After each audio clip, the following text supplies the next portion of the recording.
এইবাৰ বিপিএফ দলে বিজয়ী হোৱাটো প্ৰায় খাটাং বুলি মই ভাবিছোঁ এই কাৰণে যে AIDF ইতিমধ্যে আমাক বাহিৰৰ পৰা তেখেতসকলে সমৰ্থন কৰিছে খুব তাৎপৰ্যপূৰ্ণভাৱে কংগ্ৰেছৰ লগত থকা CPM দল তেওঁলোকৰ ৰঙিয়াত দুবাৰকে তেওঁলোক বিধায়ক জিকিছে যোৱাবাৰো 62,000 ভোট পাই তেওঁলোকে পৰাজিত হৈছে আজি দুদিন আগতে CPMে আনুষ্ঠানিকভাৱে মিডিয়া যোগে সোশ্যাল মিডিয়াত তেওঁলোকে BPF দলৰ দুৰ্গাদাস বড়োক আমি সমৰ্থন দিছো বুলি তেখেতসকলে ঘোষণা কৰিছে আমি উৎসাহিত হৈছো তেখেতসকলে সমৰ্থন কৰাৰ কাৰণে ধন্যবাদ জ্ঞাপন কৰিছো তেওঁলোকৰ সিদ্ধান্তৰ কাৰণে অকল হেয়ে নহয় সমগ্ৰ BTCত এইবাৰ যি জনজাতীয় ভোট জনজাতীয় বুলি কোৱাৰ লগে লগে বড়ো ৰাভা আৰু শৰণীয়া বিশেষকে এই তিনিটা ক্যাটেগৰীৰে যিখিনি জনজাতীয় ভোট একত্ৰিত হৈছে একত্ৰিতভাৱে তেওঁলোকে এবাৰ ভোটদান কৰিছে হয় ডেফিনেটলি 10% 20% বেলেগলৈ যাব কিন্তু মই যে খবৰ পাইছো 80% ট্ৰাইবেল ভোট অলমোস্ট প্ৰায় 4 লাখ যে ট্ৰাইবেল ভোট আছে মানে এক জায়গাত তেখেতসকলে ভোট দিয়া বুলি মই জানিব পাৰিছো তাৰ উপৰি খুব কৌশলেৰে ভাৰতীয় জনতা পাৰ্টিৰ এগৰাকী সাংসদ প্ৰাক্তন সাংসদ সন্তিয়াস কুজুৰ তেওঁ এসময়ত হাগ্ৰামা মহিলাৰীৰ তলত EM হিচাপে কংগ্ৰেছৰ পৰা আছিল আৰু কংগ্ৰেছৰ তেওঁ ৰাজ্যসভাৰ সাংসদ আছিল এতিয়া বিজেপিত আছে তেওঁ কেবাখনো গাড়ী লৈ আজি যেহেতু নিৰ্বাচন হৈছে যোৱা কালি আৰু পৰখি তেওঁলোকে বাগিচাসমূহত বিশেষকে প্ৰাক্তন চাহ মজদুৰ আৰু মজদুৰ ভাইসকলৰ মাজত যি খ্ৰীষ্টান কমিউনিটি আছে যেহেতু সন্তিয়াস কুজুৰ খ্ৰীষ্টান তেওঁ নিজৰ খ্ৰীষ্টান কমিউনিটি কনভিন্স কৰাব নোৱাৰি জানিব পৰা মতে ধনবল তেওঁ ব্যৱহাৰ কৰা বুলি স্থানীয় ৰাইজে বুবু বাবা কৰিছে মই নিজে দেখা নাই কিন্তু গাড়ীকেইখন মই দেখিছো খুব জোৰেৰে তেওঁ নিজৰ গৃহত সোমাইছে আমি প্ৰায় 8 কিলোমিটাৰ ফলো কৰিছিলো আমি তো গতিকে আমি যথেষ্ট চ্যালেঞ্জ প্ৰত্যাহ্বান দিবলৈ আমি সক্ষম হৈছো BPF দলে ভাৰতীয় জনতা পাৰ্টিৰ 20 বছৰৰ তেখেতসকলৰ ইয়াত সাংসদ আছে মই কিন্তু এটা কথা আচৰিত হৈছো ভাৰতীয় জনতা পাৰ্টিৰ বিৰোধ পাৰ্টি হিচাপে ভাৰতীয় জনতা পাৰ্টিৰ বিৰুদ্ধে কিমান মানুহ আছে মই নাজানো কিন্তু দিলীপ শইকীয়াৰ বিৰুদ্ধে হাজাৰ হাজাৰ মানুহে এটা প্ৰচণ্ড দিলীপ শইকীয়াৰ বিৰুদ্ধে এটা বিৰোধিতা আছে বিজেপিৰ সমৰ্থকসকলৰ বিৰোধিতা আছে মই নেতাৰ কথা ক'ব বিচৰা নাই সাধাৰণ যিবিলাক ভোটাৰ সেই ভোটাৰসকলো তেওঁৰ বিৰুদ্ধে কাম কাজ কৰিছে মই আচৰিত হৈছো মাননীয় মুখ্যমন্ত্ৰী ডাঙৰীয়া নাড্ডা ডাঙৰীয়া আমাৰ ইয়াত কেইবাখনো সভা কৰিছে মুখ্যমন্ত্ৰী ডাঙৰীয়া জানে 8-10খন সভা কৰিছে আৰু সেই প্ৰত্যেকখন সভাতেই মুখ্যমন্ত্ৰী ডাঙৰীয়া দিলীপ শইকীয়াৰ নাম লৈ ভোট খুজিবলৈ যেন শংকাবোধ কৰিছে আৰু তলৰ যিবিলাক কেডাৰ বিশেষকে জিলা পৰ্যায়ৰ ষ্টেট পৰ্যায়ৰ যিবিলাক নেতা ভুলতো মানে দিলীপ শইকীয়াৰ নাম ল'ব খোজা নাই তেওঁলোকে নৰেন্দ্ৰ মোদীক আপোনালোকে ভোট দিয়ক নৰেন্দ্ৰ মোদীক তৃতীয়বাৰৰ কাৰণে বিজয়ী কৰক এই যে প্ৰচণ্ড দিলীপ শইকীয়া বিৰোধী ঢৌ এই ঢৌটোৰ কাৰেণ্টটো কিমান মই নাজানো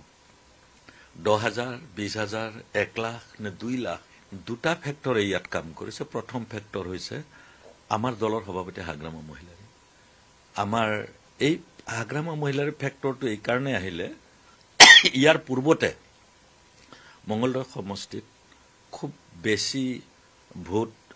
নাছিল BTC এৰিয়াৰ 5 লাখ 5.5 লাখ ভোট আছিল এতিয়া সেই ভোটটো হৈ গৈছে 11.5 লাখ প্ৰায় এই যে 11.5 লাখ BTCৰ ভিতৰত ভোট আছে হাগ্ৰামা মহিলাৰী ডাঙৰীয়া নেতৃত্ব লৈ যোৱা 1.5 বছৰে তেওঁ ইমান সাংগঠনিক কাম কাজ কৰিছে ইমান কষ্ট কৰিছে আৰু তাৰ কাৰণে হাগ্ৰামা মহিলাৰী ডাঙৰীয়াৰ প্ৰচেষ্টা আৰু আমিও সহায় কৰিছো প্ৰত্যেককে এক নম্বৰ ফেক্টৰ হৈছে সেইটো দ্বিতীয় ফেক্টৰ হৈছে BTCৰ মানুহে BTCৰ ভিতৰৰ মানুহে কোনো দিনে এজন নিজা প্ৰাৰ্থী বিজয়ী হ'ব পৰাকৈ বা ৰাজনৈতিক দলৰ পৰা তেখেতসকলে পোৱা নাছিল যাৰ কাৰণে বিটিচিত জনজাতীয় মানুহে নহয় অজনজাতীয় মানুহবিলাকো ভোট দিয়াৰ কথা ভাবিছে কিছুমানে স্থানীয় ব্যক্তি বুলি ভোট দিছে আৰু মেক্সিমাম মানুহে যেহেতু মোক জানে দুৰ্গা দাস বড়ো হিচাপে জানে দীঘলীয়া দিন ৰাজনীতি কৰিছো সেই কথাটোও বিটিচিৰ ভিতৰে আৰু বাহিৰে নান বিটিচি অঞ্চলতো সেইটো কাম কৰিছে আৰু দ্বিতীয় এটা ফেক্টৰ হৈছে এজিপি দলগাঁৱত দুবাৰকৈ এজিপিয়ে জিকিছিল জব্বৰ ডাঙৰীয়া মঙ্গলদৈত আমাৰ নীলমণি দাসকে আৰম্ভ কৰি হীৰেণ দাসকে আৰম্ভ কৰি তাত চাৰিবাৰ ইয়াত নিৰ্বাচিত হৈছে এজিপি চিপাঝাৰত জয়নাথ শৰ্মা নিজেই চাৰিবাৰ জিকিছে মইদুল ইছলাম বৰা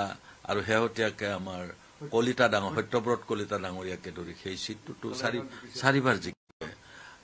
ইণ্টাৰেষ্টিং কথা হ'ল ৰঙিয়া সমষ্টিটোত থানেশ্বৰ বড়োচাৰে চাৰিবাৰ জিকিছে কালাইগাঁৱত মুকুন্দ ৰাম চৌধুৰী আৰু মহেন্দ্ৰ ৰায় চৌধুৰী মিলি 3 বছৰ জিকিছে এই এটা বৃহৎ অঞ্চলত অসম গণ পৰিষদৰ যথেষ্ট সমৰ্থক আছে আজিতো ভোটিং শেষ মই কাকো তেল মাৰাৰ প্ৰশ্ন নাহে কাকো ভাল লগোৱাৰ প্ৰশ্ন নাহে এই সময়ত এই বৃহৎ অঞ্চলত তেওঁলোকে উপলব্ধি কৰিছে যে দৰং ওদালগুৰি সিটটো বা মঙ্গলদৈ সিটটো দুভাগ কৰি পেলাই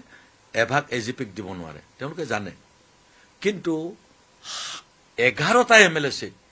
য'ত 3-4টা সিট ইউপিপিএলক এৰি দিছে তাত এজিপিক এটা সিট এৰি নিদিয়ে তেওঁলোকৰ যিটো ইগোত লাগিছে ইয়াত আৰু তাতকে ইণ্টাৰেষ্টিং তেওঁলোকৰ নেতৃবৃন্দৰ পৰা মই জানিব পাৰিছো ইভেন দুখন জিলা ইয়াত পৰিছে তেওঁলোকৰ ওদালগুৰি আৰু মঙ্গলদৈ তেওঁলোকক নমিনেশ্যনত ইনভাইট কৰা নাই বুলি জনাইছে তাৰমানে ইমান নেগলেক্টেড হৈছে তেওঁলোকে এই যে যিটো ইগনোৰ কৰিছে তেনেকুৱা ভোট কিমান হাজাৰ হ'ব মই নাজানো তেওঁলোকৰ মই ভোট পাম আৰু যি প্ৰচণ্ড বিৰোধিতা চলিছে দিলীপ শইকীয়াৰ বিৰুদ্ধে বিজেপিৰ ভোটাৰৰ বিজেপিৰ নেতাৰ তেনেকুৱা ভোট মই কিমান পাৰ্চেণ্ট পাম নাজানো কিন্তু মই কিছু ভোট পাম তাৰ লগে লগে যিখিনি মানুহক খিলঞ্জীয়া উপাধি দিছে খিলঞ্জীয়া এটা হেৰি কৰিছে ধৰ্মীয় সংখ্যালঘু অসমীয়া মুছলমানখিনি সেই অসমীয়া মুছলমানখিনি মই জনাত যোৱাকালি সন্ধিয়ালৈকে ভোট কাক দিলে তেওঁলোকৰ ধৰ্ম এইটো তেওঁলোকৰ প্ৰায় সংখ্যকেই মই যিমান ঠাই গলো হাগ্ৰাম মহিলাৰী নিজেও ইয়াত 3-4 ৰাতি আছে আমাৰ বাহিৰত মানে চিপাঝাৰ আৰু কমলপুৰ ৰঙিয়া এই 3টা সমষ্টিত আৰু মঙ্গলদৈ এটা পাৰ্টত তেওঁ ইয়াতে নিজে ৰাতি থাকি লৈছে আৰু তেওঁ বিভিন্ন মানুহক লগ কৰিছে যে খিলঞ্জীয়া মুছলমানে যদি কিবা কাৰণত 50% মোক ভোট দিছে বা 60% মোক ভোট দিছে তেতিয়াহ'লে এইটো মোৰ বিজয়ত তেখেতসকলৰো হাত থাকিব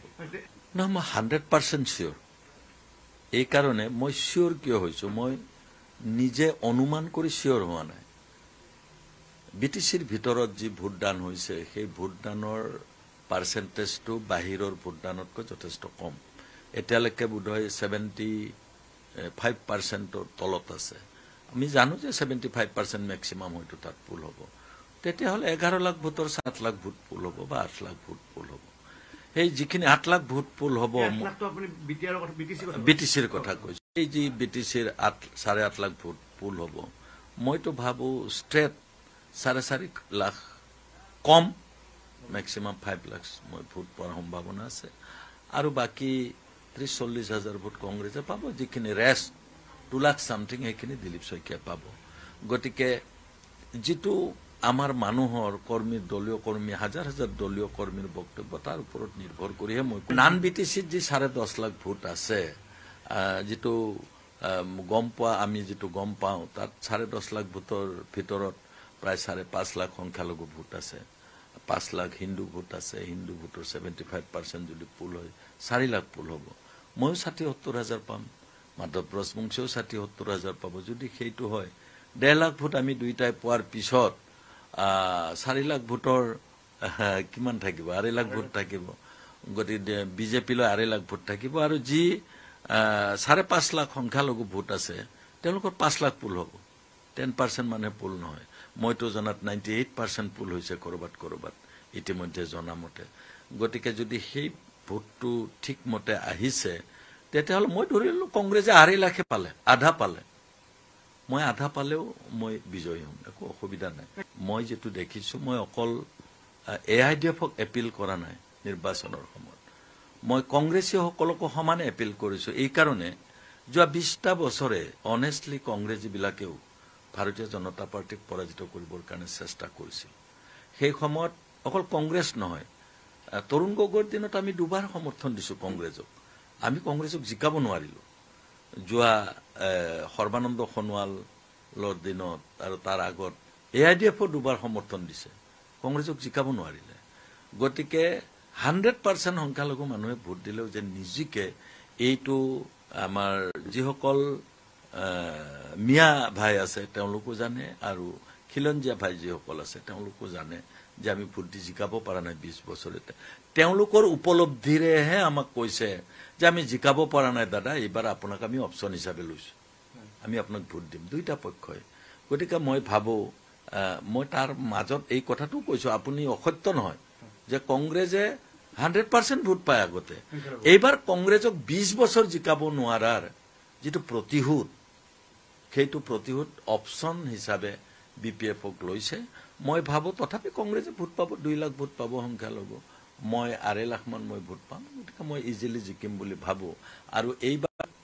টু সাম এক্সটেণ্ট কংগ্ৰেছেও যেহেতু 2-3 লাখ ভোট পাব, 3-কোণীয়া প্ৰতিদ্বন্দ্বিতা বুলি ধৰা যায়, তেতিয়াহ'লে আমি বিজয়ী হোৱাৰ কাৰণে কিছু সহজ হ'ব। নহ'লে পোনপটীয়াকে বিজেপিৰ লগত প্ৰতিদ্বন্দ্বিতা হ'লে 8 লাখ 8.5 লাখ ভোটৰ প্ৰয়োজন হ'লহেঁতেন। গতিকে এতিয়া মইতো ভাবো কংগ্ৰেছে 3.5 লাখ মান ভোট পালে ডিচাইডিং ফেক্টৰ, 6 লাখ 6.5 লাখ ভোটত হাৰ জিক হ'ব ইয়াত।